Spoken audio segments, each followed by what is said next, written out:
ख्रिस्ताच्या नावात तुम्हा सर्वांना सलाम. आजच्या मरणाचा शास्त्र भाग आहे यहोशुवा 1:7-8 आणि आजचा माझा विषय आहे काळजीपूर्वक मनन करणे.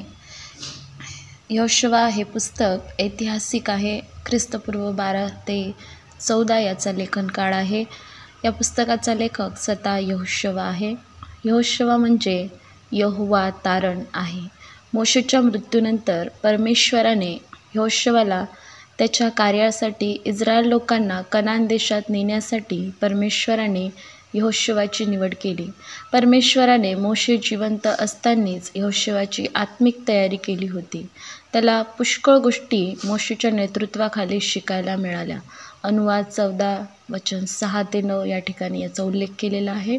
मोशेने कनान देश पाहण्यासाठी जे 12 हेर पाठवले होते त्यामधला हा यहोशुवा आणि कालेब ज्यांनी चांगलं ते सांगितले होते. यहोशुवा इस्रायल लोकांचे नेतृत्व करताना यशस्वी झालेला होता. यहोशुवा आपल्या वयाच्या 110व्या वर्षी मरण पावला. यहोशुवाचे पुस्तक आपल्याला पुढारीपण कसे करायचे याबद्दल शिकवते.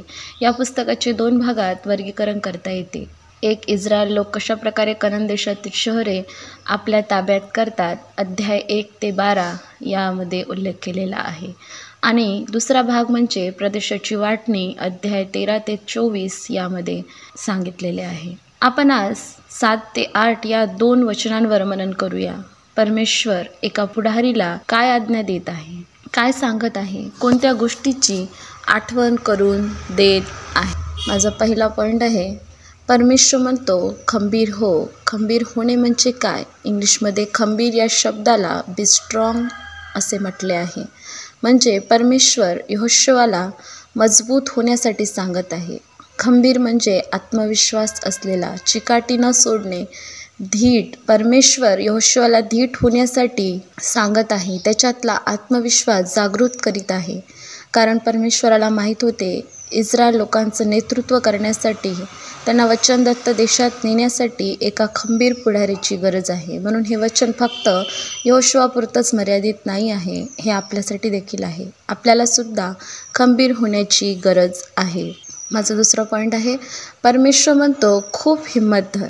व्हेरी करेजस म्हणजे धाडस, धैर्य दाखवणे, पुढारीपणा करण्यासाठी धैर्याची गरज. आणि हे धैर्य फक्त परमेश्वराकडूनच प्राप्त होते. पण त्याकरिता परमेश्वराचे वचन काळजीपूर्वक पाळण्याची गरज आहे. परमेश्वर म्हणतो माझे नियमशास्त्र सोडून उजवी डावीकडे वळू नको, म्हणजे जाशील तिकडे तू यशस्वी होशील. जर आपल्याला परमेश्वरामध्ये मजबूत व्हायचं आहे, धैर्यवान व्हायचं आहे, तर नियमशास्त्राचे पालन काळजीपूर्वक करावे लागणार, कारण त्याच्या वचनामध्ये जीवन आहे. आणि माझं तिसरं पॉईंट आहे, परमेश्वर म्हणतो नियमशास्त्राचा ग्रंथ तुझ्या मुखी सदैव असू दे. परमेश्वराचे वचन आपल्या मुखात असले पाहिजे, आपल्या जीवनात असले पाहिजे. परमेश्वराच्या वचनाने आपले मुख सदैव भरलेले असावे. परमेश्वराने यहेजकेल संदेष्टाला म्हटले आपले तोंड उघड आणि मी देतो ते खा. यहेजकेल संदेष्टाने ते सेवन केले तर तो त्यांना मधासारखा मधुर लागला. वचन सेवन करणे म्हणजे त्याच्या वचनाचे मनन चिंतन करणे होय. आणि खरंच परमेश्वराचे वचन मधापेक्षाही मधुर आणि रुचकर आहे. आणि जो त्याचा आस्वाद घेतो त्याचं जीवनच बदलून जाते. आपल्या मुखामध्ये जर देवाचं वचन आहे तर आपण कधीच चुकीच्या गोष्टी बोलणार नाही. आपल्या मुखातून अयोग्य शब्द निघणार नाही, कारण आपलं मुख देवाच्या वचनाने भरलेलं आहे. म्हणून परमेश्वराचे वचन आपल्या मुखात साठवून ठेवायचे आहे, म्हणजे आपला मार्ग यशस्वी होणार.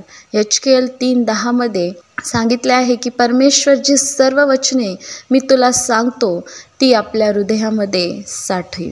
माझं चौथा पॉईंट आहे, परमेश्वर म्हणतो काळजीपूर्वक पाळ आणि रात्रंदिवस त्याचे मनन कर. स्तोत्रसंहिता 1:2 स्तोत्रकर्ता म्हणतो परमेश्वराच्या नियमशास्त्रात जो रमतो, त्याच्या नियमशास्त्राचे रात्रंदिवस मनन करतो, तो धन्य म्हटले आहे. वचन फक्त वाचायचे नाही तर त्या वचनाचे मनन करायचे आहे. त्यावेळेस परमेश्वराच्या अद्भुत गोष्टी त्याच्या उपस्थितीमध्ये राहिल्याने समजते. त्या आपल्या बुद्धीनं समजू शकत नाही. आपण परमेश्वराला शरीराने पाहू शकत नाही, पण वचनामधून पाहू शकतो. ज्यावेळेस आपण वचन वाचतो, परमेश्वराचा स्वभाव पाहतो, परमेश्वराची महिमा पाहतो.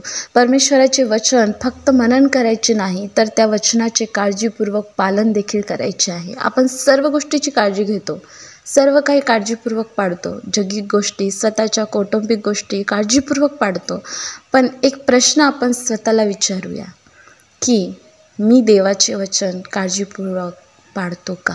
देवाचे वचन फक्त वाचण्यापुरतं किंवा सांगण्यापुरतं किंवा बोलण्यापुरतं नसावं, ते आपण स्वतःला पाळणं खूप गरजेचं आहे. म्हणून आज ह्या वचनातून आपण काय लागू करू शकतो?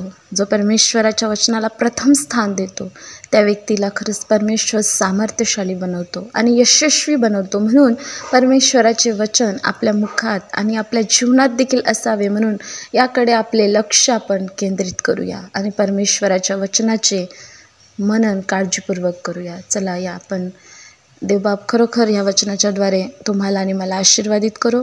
आपण ह्या वचनासाठी, ऐकलेल्या वचनासाठी आपण प्रार्थना करू. देवबाप्पा, मी तुझ्या नावाला धन्यवाद करतो, तुझी स्तुती करतो. खरंच तुझं वचन काळजीपूर्वक पाळण्यासाठी, त्याचं मनन रात्रंदिवस करण्यासाठी प्रभू तू आमच्यावर दयाने कृपा कर. आणि या वचनाच्याद्वारे तू आम्हाला खरंच आशीर्वादित केलं आहे, म्हणून तुझे आभार मानते.